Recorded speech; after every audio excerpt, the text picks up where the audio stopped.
Hello बच्चों, नमस्ते।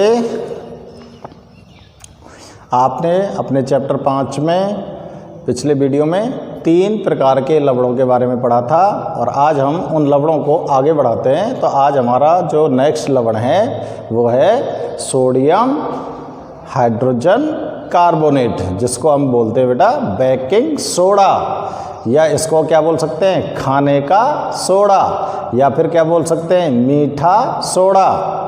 कितने नाम आपको ध्यान में रखने हैं? बेकिंग सोडा, खाने का सोडा, मीठा सोडा, और इसका रासायनिक नाम होता है सोडियम हाइड्रोजन कार्बोनेट। ठीक है ना। तो बेकिंग सोडा किस प्रकार से प्राप्त करते हैं और बेकिंग सोडा का क्या उपयोग हमारे लिए होता है, ये सारी चीज़ों की जानकारी हम यहाँ पर करते हैं। तो स्टार्ट करते हैं।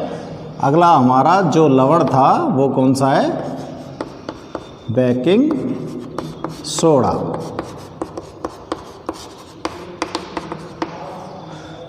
यहाँ पे आपको मैं ध्यान दिला दूँ कि हमने जो व्यंजक चूर्ण के गुण लिखे थे और व्यंजक चूर्ण के गुण के बाद हमने उसमें उपयोग नहीं लिखे थे। तो मैंने उपयोग आपको बोले थे, आपने वो उपयोग लिख लिए होंगे। एक बार चेक करके देखो, व्यंजक चूर्ण के जो उपयोग आपने लिखे हैं उनको एक बार चेक करके देखो।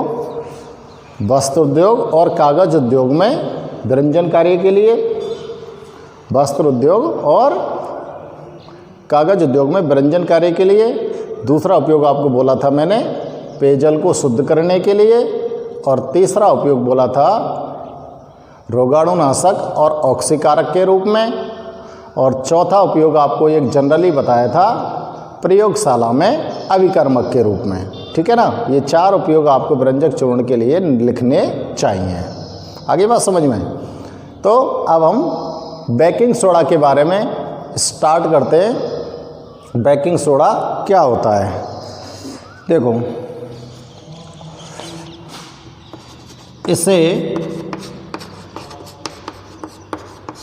खाने का सोडा या मीठा सोडा, ठीक है, भी कहते हैं। इसका रासायनिक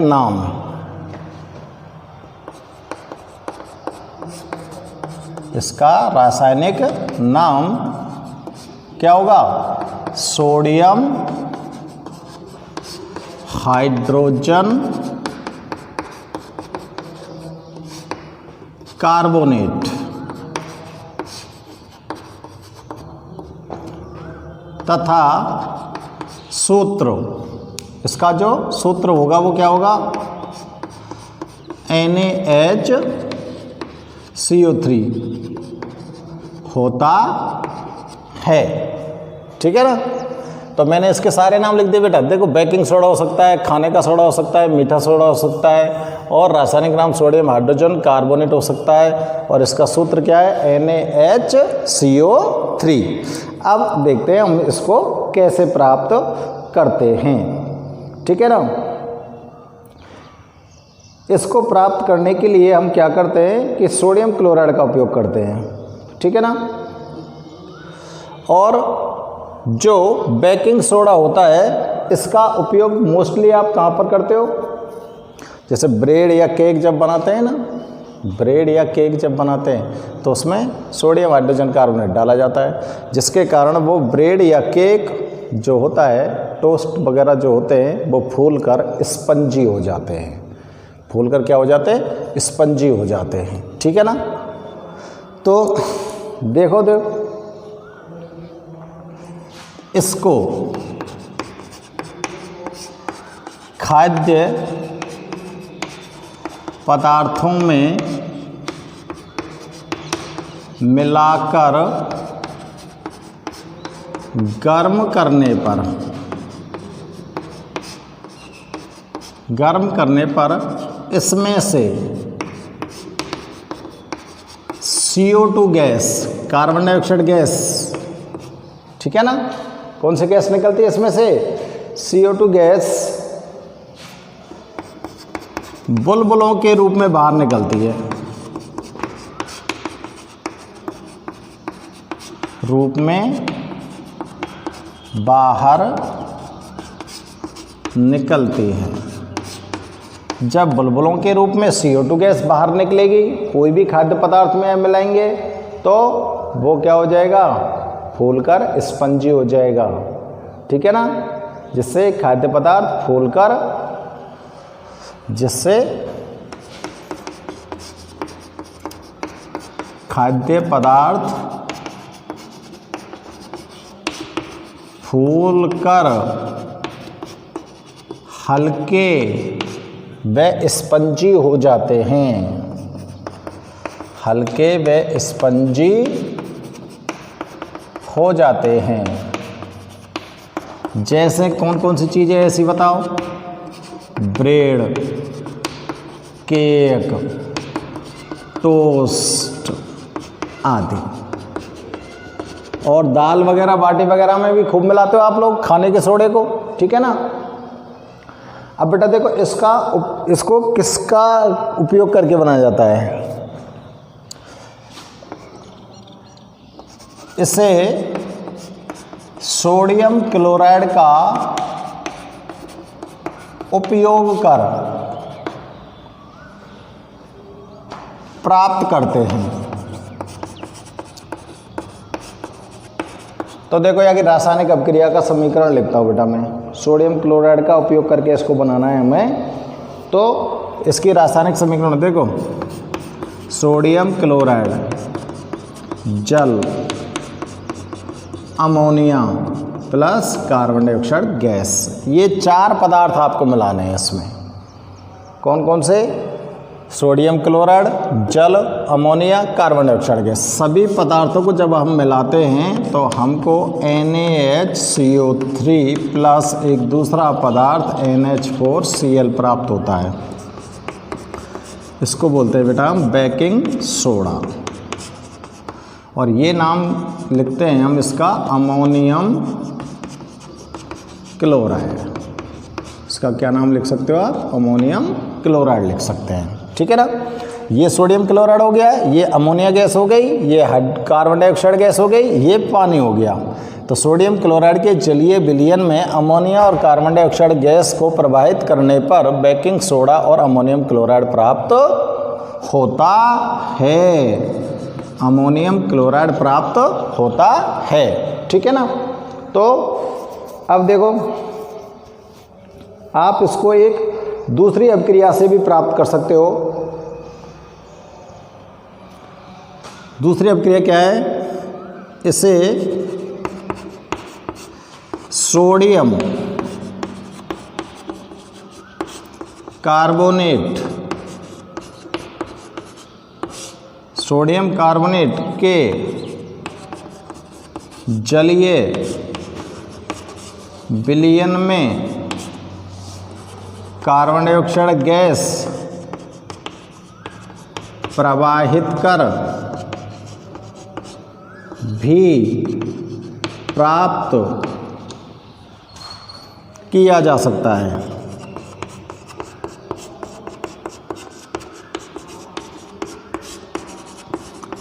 और या की अभिक्रिया क्या, सोडियम कार्बोनेट जलीय विलयन H2O प्रवाहित कर दी कार्बन डाइऑक्साइड गैस, आपको क्या मिल गया यहाँ पर, सोडियम हाइड्रोजन कार्बोनेट। ठीक है। तो आप लोग चाहे ऊपर की अभिक्रिया तो प्राप्त कर लो, चाहे नीचे की अभिक्रिया प्राप्त कर लो। ठीक है ना। दोनों ही अभिक्रियाओं से हमको क्या मिलने वाला होता है, सोडियम हाइड्रोजन कार्बोनेट या बेकिंग सोडा। इस सूत्र का एक है, सोडियम कार्बोनेट को, सोडियम कार्बोनेट का जलीय विलयन बना दिया, पानी ले लिया और बाद में कौन सी गैस प्रवाहित करते हैं, कार्बन डाइऑक्साइड गैस, तो आपको बेकिंग सोडा यहाँ पर प्राप्त हो गया। अब देखें भाई साहब हम कि बेकिंग सोडा के क्या गुण हो सकते हैं। ठीक है ना। गुण की बात करते हैं बेकिंग सोडा की। तो देखो बेकिंग सोडा जो होता है ये सफ़ेद रंग का यानी कि श्वेत क्रिस्टलीय ठोस पदार्थ है। सफ़ेद क्रिस्टलीय ठोस पदार्थ है। दूसरा, जल में अल्प विलेय होता है, बहुत कम घुलता है। अल्प विलेय का मतलब कम घुलनशील है। अल्प विलेय होता है। तीसरा गुण इसका क्या हो सकता है कि इसका अगर आप जलीय विलयन बनाते हो तो वो जलीय विलयन की प्रकृति क्या होगी, इसका जलीय विलयन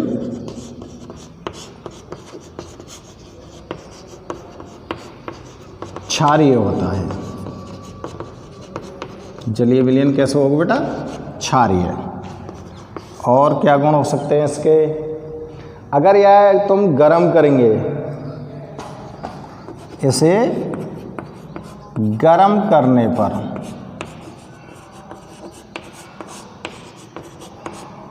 करने पर कौन सी गैस बाहर निकलेगी, CO2 गैस। ऊपर लिखो ना हमने, यहाँ गर्म करेंगे तो CO2 गैस बाहर निकलती है। तो देखो समीकरण बना दूँ, NaHCO3 गर्म कर दो। जब यह हम गर्म करेंगे तो यहाँ में ते क्या निकल जाएगी, कार्बन डाइऑक्साइड गैस निकल जाएगी। और क्या निकल जाएगी, और क्या निकलेगा इसमें से, सोडियम कार्बोनेट और पानी। सोडियम कार्बोनेट और पानी प्लस कार्बन डाइऑक्साइड गैस। और यहाँ पर ये बेकिंग सोडा के 2 अणु आपको लेने पड़ेंगे और आपकी ये अभिक्रिया संतुलित भी है, ठीक है ना। तो ये है आगे का बेटा गुण। और अब हम बात करें कि बेकिंग सोडा का उपयोग क्या हो सकता है, कहाँ कहाँ हम इसका उपयोग करते हैं, ठीक है ना। तो देखो अभी लिखा था हमने खाद्य पदार्थों में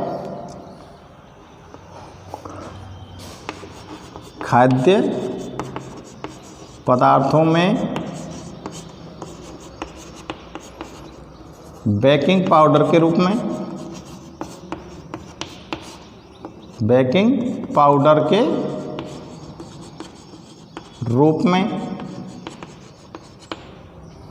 दूसरा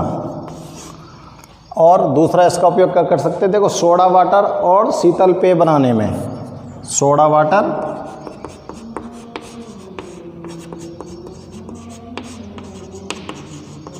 शीतल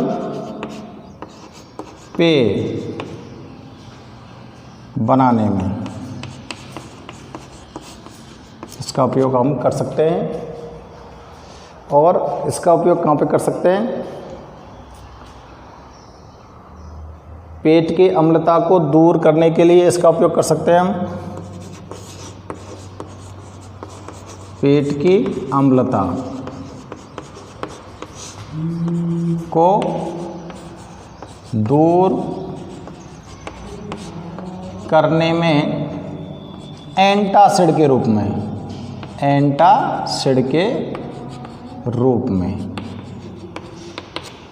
एक इसका उपयोग कर सकते हैं मंद पूतिरोधी के रूप में। किसके रूप में, मंद पूतिरोधी के रूप में। एंटीसेप्टिक, मंद पूतिरोधी को मतलब है एंटीसेप्टिक। वे अग्निशामक यंत्र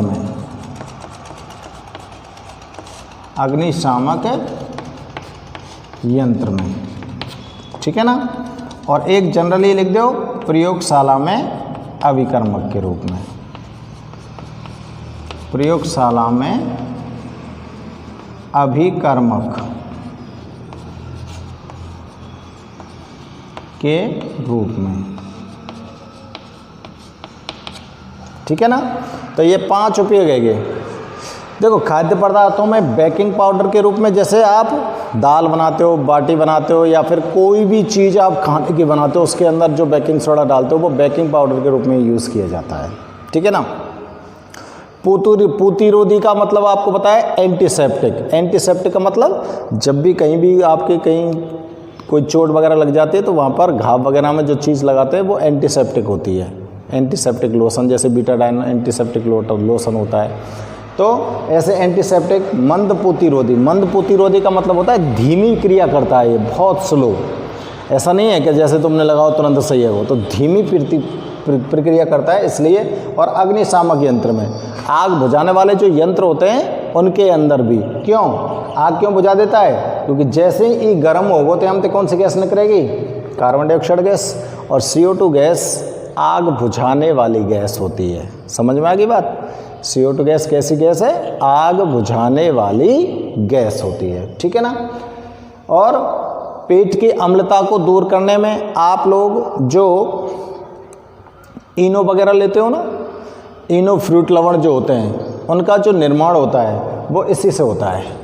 और इनो का निर्माण हम एंटीसिड के रूप में करते हैं। ठीक है ना। तो एंटीसिड के रूप में इसका उपयोग किया जा सकता है। तो बेटा ये बेकिंग सोडा के बारे में आपके लिए पूरी जानकारी यहाँ पर नोट कर दी। देखो 2 रासायनिक अभिक्रियाएं लिखी हैं। दोनों रासायनिक अभिक्रियाओं को हमें ध्यान में रखना चाहिए कि कौन सी रासायनिक अभिक्रिया से में कौन सा अभिकर्मक उपयोग में लिया गया है। तो आप लोग ध्यान से दोनों रासायनिक अभिक्रियाओं को चेक करो बेटा, और दोनों रासायनिक अभिक्रियाओं को हमको याद रखना चाहिए। ठीक है ना। तो नोट करिए। हाँ जी। तो देखो अगला जो लवण है हमारे पास, अगला लवण है plaster of Paris. Plaster of Paris. ठीक है ना। तो प्लास्टर ऑफ पेरिस क्या होता है? देखो यह सफेद रंग का अति चिकना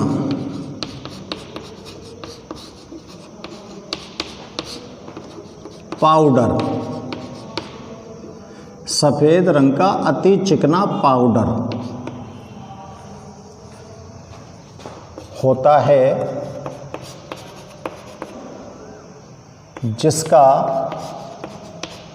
जिसे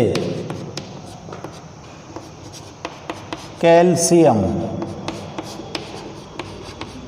सल्फेट का अर्ध हाइड्रेट अणु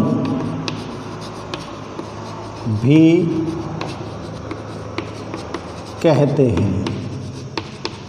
इसका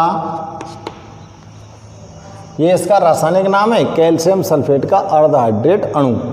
इसका सूत्र CaSO4 1/2 H2O होता है। ठीक है ना। सफ़ेद रंग का अति चिकना पाउडर है POP, और कैल्शियम सल्फेट का अर्ध हाइड्रेट अणु भी इसको बोलते हैं हम। और सूत्र क्या हो जाएगा? CaSO4 half H2O। अब देखो इसको प्राप्त कैसे करते हैं, किससे प्राप्त कर सकते हैं हम। ठीक है ना। ये चीज़ हमको यहाँ पर अब नोट करनी है। जब जिप्सम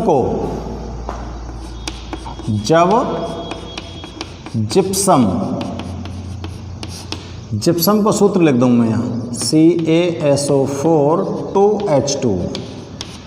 ठीक है ना। जब जिप्सम को 393 केल्विन ताप पर गरम किया जाता है तो यह जल के अणुओं को त्याग कर प्लास्टर ऑफ पेरिस यानी कि POP प्लास्टर ऑफ पेरिस का निर्माण करता है।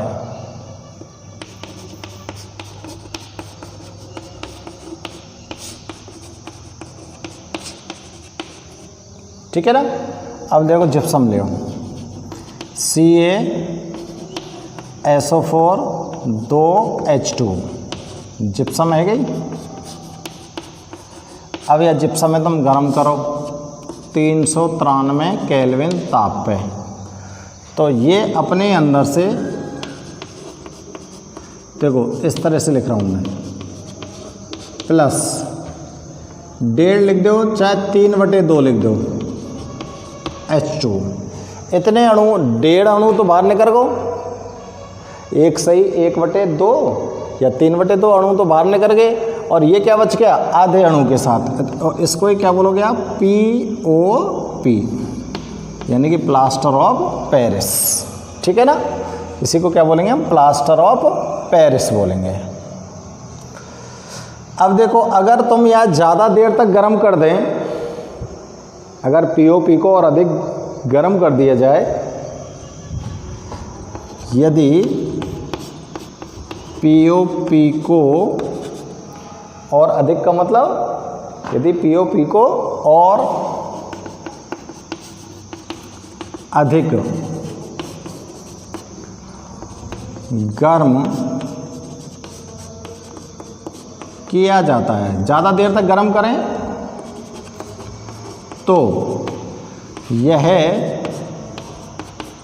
संपूर्ण जल के अणुओं को त्याग देता है और मृत तापित प्लास्टर का निर्माण होता है। मृत तापित प्लास्टर का निर्माण होता है। ठीक है ना।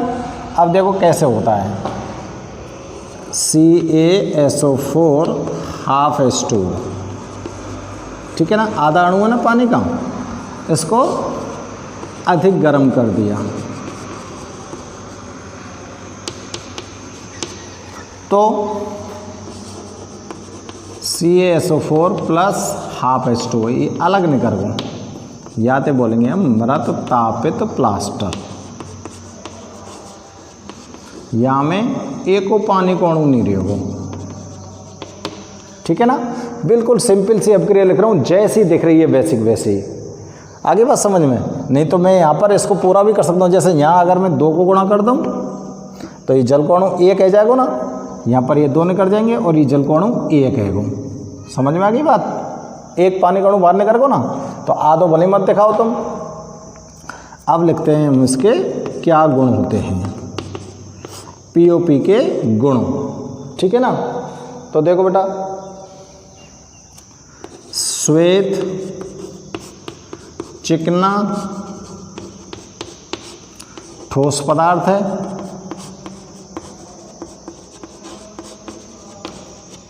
ठीक है, 2 नंबर। सफ़ेद रंग को चिकनो है, ठोस पदार्थ है। दूसरा, इसे जल में मिलाने पर 15 से 20 मिनट में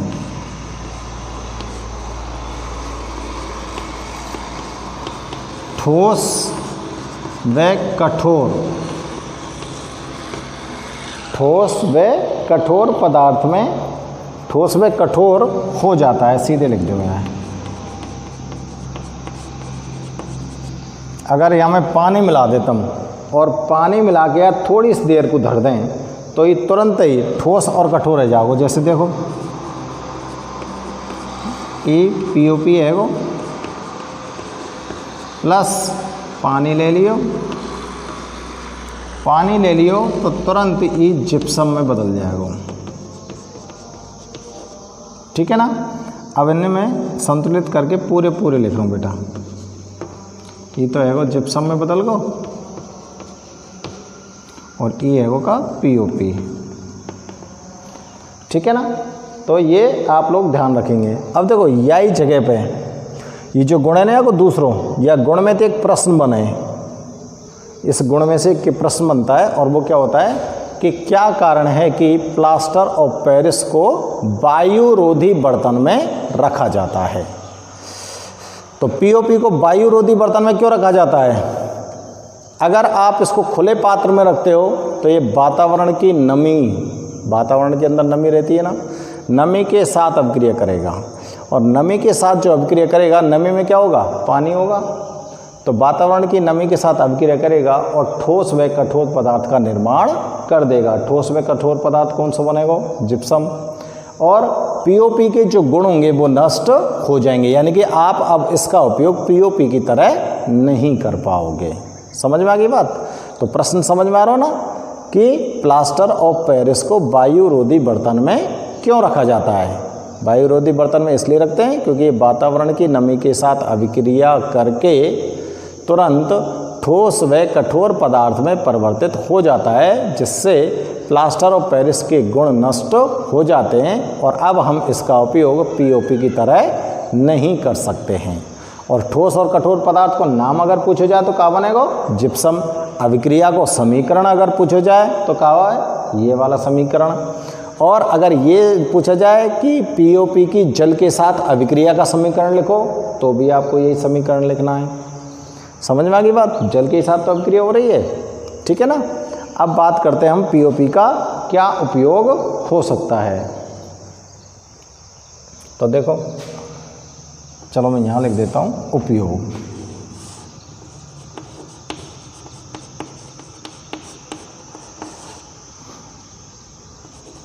इसका उपयोग टूटी हड्डी पर प्लास्टर ना चढ़ा में, प्लास्टर चढ़ाने के लिए करते हैं,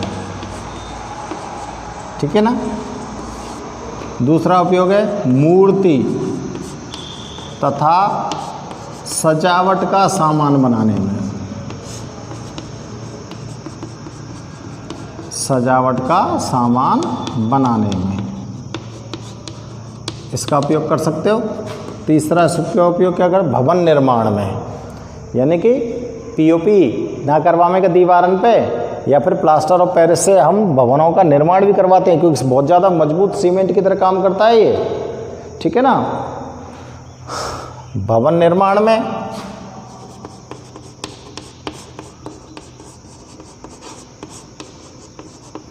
और चौथा उपयोग क्या हो सकता है? दंत चिकित्सा में।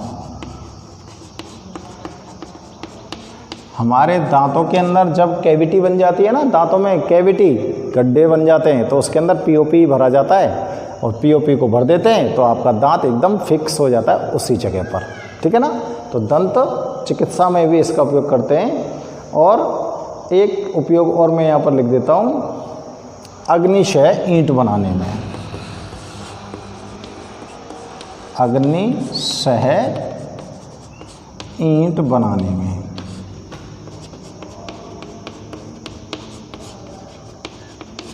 अग्निशय ईंट का मतलब होता है कि देखो, धातुओं को गलाने के लिए बड़ी बड़ी भट्टियों का निर्माण किया जाता है, और जब वो बड़ी बड़ी भट्टियाँ जो होती हैं उनको बनाने में जिन ईंटों का उपयोग करते हैं वो पीओपी से बनी होती हैं। क्यों? क्योंकि उन भट्टियों का तापमान बहुत ज़्यादा होता है और इतने तापमान पर आपकी जो साधारण ईंटें जो होती है ना, ये पिघल जाएंगी तो पूरी भट्टी नष्ट हो जाएगी।